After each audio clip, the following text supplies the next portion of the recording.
Donald Trump est en train de paniquer ce matin. Pas un peu stressé, pas contrarié, non. Il est frénétique, désespéré et complètement en train de perdre le contrôle parce que sa propre base MAGA commence enfin à comprendre qu'elle s'est fait manipuler par un menteur pathologique et possiblement par quelque chose de bien plus sombre. C'est grotesque, c'est catastrophique et c'est en train d'exploser en direct. Parce que voilà le cauchemar. Dans une publication partielle des dossiers Epstein, le nom de Donald Trump apparaît 38 000 fois. 38 000. Et pendant que ces courtisans essaient de nous vendre leur « tout va bien », on apprend qu'il resterait des millions de documents encore non publiés, potentiellement des dizaines de millions de pages. Donc ce qu'on voit aujourd'hui, ce n'est pas la fin. C'est juste le début. Et Trump le sait. Il est en mode survie. Et ce qui est encore plus humiliant pour lui, c'est que la colère ne vient pas seulement de ses opposants, elle vient de son propre camp. Une militante du 6 janvier, une personne qui se définit comme activiste pro-Trump, écrit qu'elle se sent physiquement malade d'avoir travaillé si dur pour lui et qu'elle ne peut pas concevoir l'esprit maléfique capable de faire du mal à des enfants. Voilà l'effondrement moral, public, interne. Voilà la base MAGA qui se fracture. Et pendant ce temps, la ligne officielle de l'appareil trumpiste, répétée sur Fox comme une prière ridicule, c'est « Ce n'est pas un crime de faire la fête avec Epstein ». Vous entendez ça? Ils sont en train de normaliser l'impensable. C'est de la pensée magique, une défense de sicko. Un cabale qui tente de transformer l'horreur en simple soirée. Mais la base ne l'achète plus. Il demande les dossiers, il demande la vérité. Et Trump répond en attaquant ceux qui veulent les publier. Il attaque même la femme de Thomas Massie.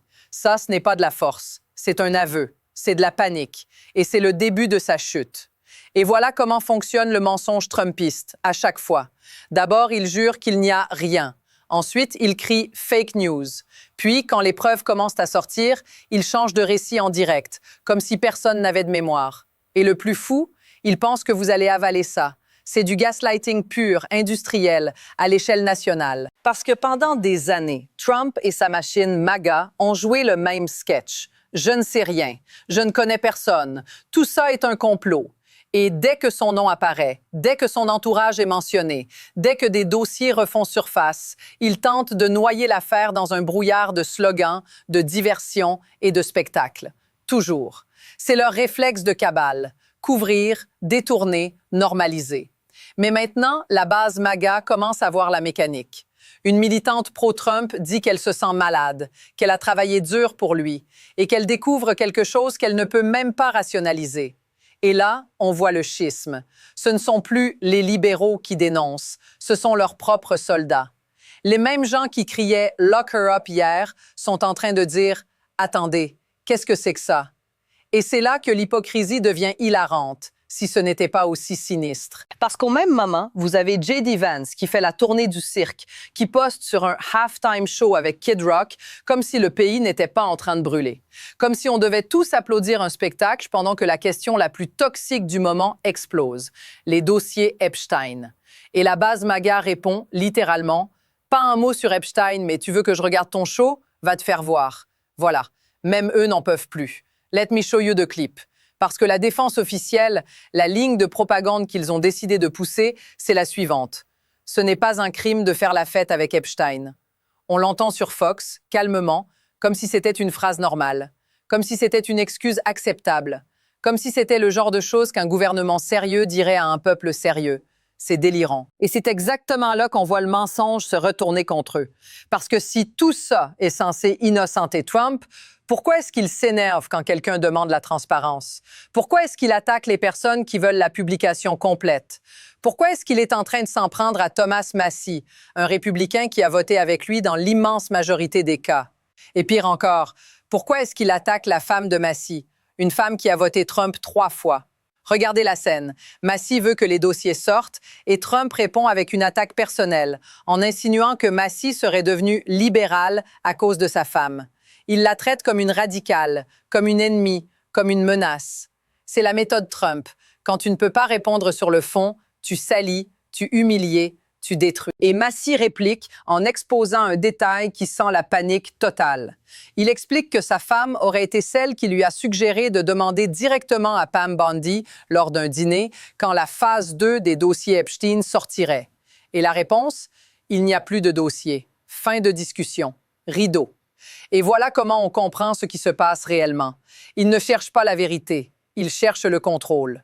Donc, quand Trump attaque Massy, quand il attaque l'épouse d'un allié, ce n'est pas de la stratégie. C'est une confession. C'est l'aveu d'un homme acculé. Et ce matin, sa base est en train de le regarder s'effondrer en direct. Très bien. Maintenant, on passe au cœur de cette histoire, le moment où tout le monde arrête de faire semblant. Parce que ce qui se passe ici n'est pas un drama Twitter, ni une querelle de personnalité. C'est un effondrement politique en temps réel, et on peut littéralement suivre les traces, ligne par ligne, comme dans un dossier d'enquête. Commençons par le fait brut, celui qui déclenche la panique. Le nom de Donald Trump apparaît 38 000 fois dans une publication partielle des dossiers Epstein. Et avant même que les MAGA essayent de sortir leurs excuses habituelles, rappelons ce détail, ce n'est qu'une publication partielle. On parle encore de millions de documents manquants, potentiellement des dizaines de millions de pages. Donc ce qu'on a aujourd'hui, c'est l'équivalent d'un coin du rideau qui se soulève. Et Trump est déjà en train de courir en hurlant. Et c'est là que vous voyez la fissure dans la secte. Parce que cette fois, ce n'est pas seulement les médias ou les démocrates ou les ennemis de Trump. C'est sa propre base, ses propres militants qui commencent à dire « Attendez, quoi ?» Je vais vous lire ce que poste une personne qui se présente comme une militante du 6 janvier, une activiste pro-Trump. Elle dit « Je me sens physiquement malade en sachant que je travaille si dur pour soutenir Trump et il semble qu'il soit un pédophile malade. » Elle ajoute qu'elle ne peut pas concevoir l'esprit maléfique nécessaire pour faire du mal à des enfants. Vous entendez ça? Ça, c'est la base MAGA qui commence à sentir le poison qu'elle a avalé. Et c'est exactement ce que Trump redoute le plus. Pas une attaque extérieure, mais une rupture interne. Parce que quand le culte commence à douter, tout s'écroule. Et pendant que ça se produit, la machine trumpiste tente d'imposer une nouvelle ligne de défense. Et elle est tellement grotesque qu'on croirait à une parodie. Let's look at what he really said. Parce que sur Fox, via Todd Blanche, sur le plateau de Laura Ingraham, on entend tranquillement cette phrase. Ce n'est pas un crime de faire la fête avec Epstein. Voilà leur défense. Voilà leur normalisation. Voilà leur pensée magique. Tout le monde fait la fête avec Epstein, donc circulez. Grosse, sérieusement. C'est un argument de psychose. C'est exactement ce que fait un cabale. Il tente de rendre l'inacceptable banal. Il essaye de transformer une horreur en simple mondanité. Et c'est là qu'on voit la contradiction totale. Si ce n'est pas un crime, si les dossiers Epstein sont censés innocenter Trump, alors pourquoi Trump est-il en train de s'acharner sur ceux qui veulent les publier? Prenez Thomas Massy, républicain, Kentucky. Il vote avec Trump 91% du temps. Donc, c'est pas un ennemi, c'est littéralement un allié structurel. Et pourtant, Massy soutient une procédure pour obtenir la publication complète et Trump explose. Et Trump ne se contente pas d'attaquer Massy. Il attaque sa femme. Il insinue que Massy serait devenue libérale à cause de sa nouvelle épouse, qu'il appelle une radicale de gauche, une pyromane politique. Comme si on était dans un soap opéra, comme si ça pouvait détourner l'attention du vrai sujet, les dossiers Epstein. Et Massy répond d'une manière qui est dévastatrice, parce qu'il raconte une scène précise, concrète, un détail qui ressemble à un aveu par accident. Il explique que sa femme, qui a voté Trump 3 fois, aurait été celle qui lui a suggéré de demander directement à Pam Bondi, lors d'un dîner, quand sortirait la phase 2 des dossiers Epstein. Et Bondi répond « Il n'y a plus de dossier ». Et là, comme Massy le dit, le reste appartient à l'histoire. Donc, récapitulons. Trump prétend que la publication des dossiers Epstein l'innocente. Mais dès qu'un républicain loyal demande la suite, Trump se met à attaquer sa famille. Ça n'a aucun sens, sauf si Trump sait que la suite des dossiers est politiquement mortelle. Et ça, c'est exactement ce que cette réaction révèle.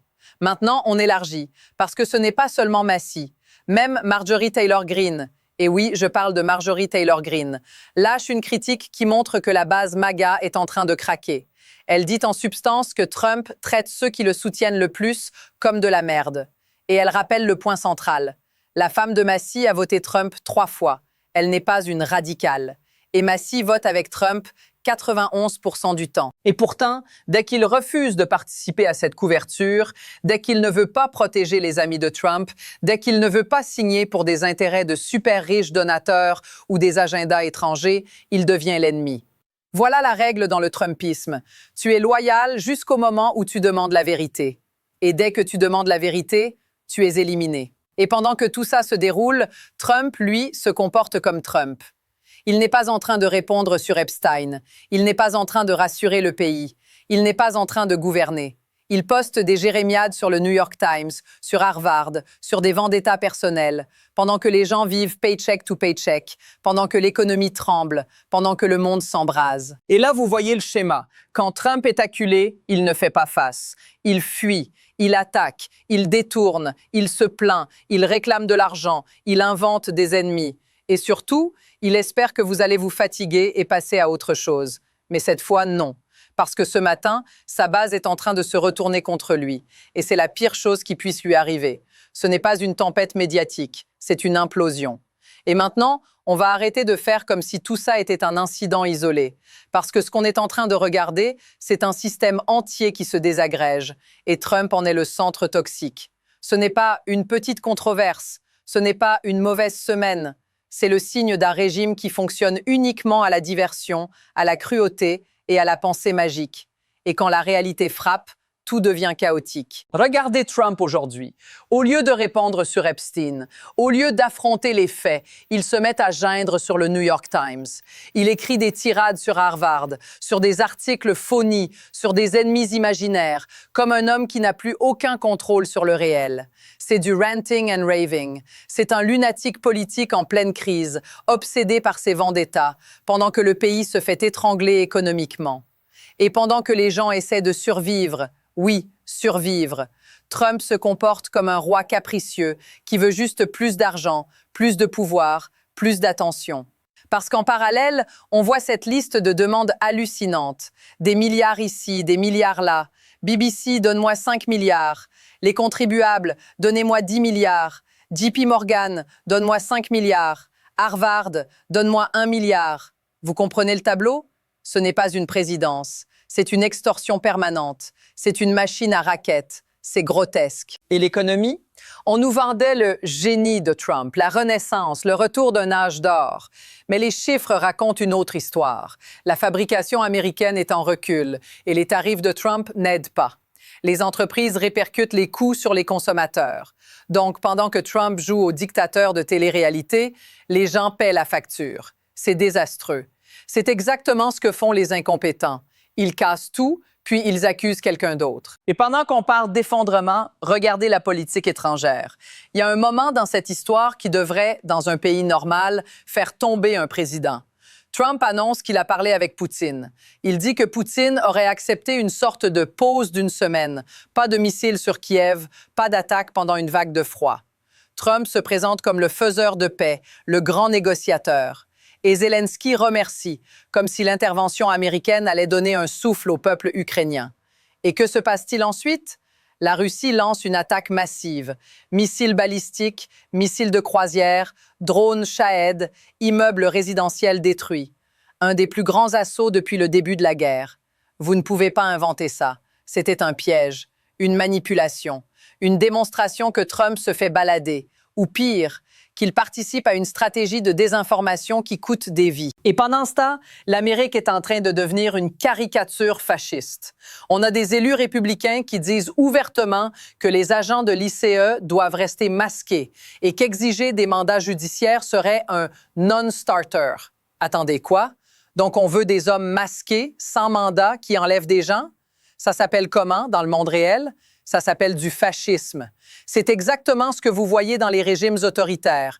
Pas de transparence, pas de contrôle judiciaire, juste la force brute. Et pendant que ce pays se raidit vers l'autoritarisme, la pression financière monte.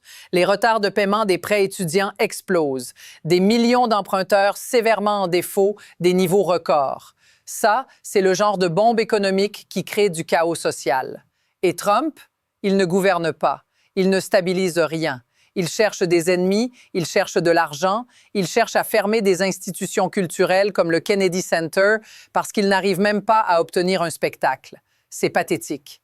Et au milieu de tout ça, la base MAGA découvre la vérité la plus simple. Trump traite ses propres partisans comme des jetables. Il attaque l'épouse d'un allié loyal. Il humilie ceux qui l'ont soutenu. Il exige une obéissance totale, même quand il s'agit de couvrir des horreurs. Et quand la base commence à dire non, même timidement, il les écrase. Donc non, ce n'est pas un accident, c'est un schéma. C'est la fin logique d'un mouvement construit sur le mensonge, la rage et la protection d'un cabale. Et maintenant, ce cabale est en train de se fissurer. Et Trump est en train de perdre son bouclier le plus important, la croyance aveugle de sa base. Et voilà la vérité, nue, brutale. Ce qui se passe aujourd'hui, c'est la collision entre les faits et le mensonge. Trump et son cabale ont vécu pendant des années dans une bulle de pensée magique, où tout se règle par un slogan, une attaque personnelle ou une diversion sur Fox. Mais maintenant, la réalité est en train de s'imposer et on voit la panique en temps réel. La base MAGA se fissure, les excuses deviennent plus grotesques, les attaques deviennent plus désespérées. Et Trump est en train de montrer exactement qui il est quand il est acculé. Un homme sans morale, sans contrôle, prêt à brûler tout le monde autour de lui pour se sauver. Et on ne peut pas laisser ça passer. Pas cette fois. Parce que derrière le spectacle, derrière les insultes, derrière les crises de nerfs, il y a une chose qui compte, la démocratie, la loi, la protection des enfants, la transparence. La différence entre un pays qui se gouverne par la justice et un pays qui se gouverne par des hommes masqués, sans mandat, sous les ordres d'un leader en plein effondrement. Alors oui, restez engagés, partagez cette vidéo, parlez-en autour de vous et surtout, hit subscribe. Let's get to 6 million subscribers parce qu'on a besoin de médias indépendants maintenant plus que jamais. Soutenez le travail qui dit la vérité, même quand ça dérange les puissants. On continue à surveiller chaque document, chaque aveu, chaque mensonge et on ne lâche rien. Parce que la vérité est plus importante que jamais.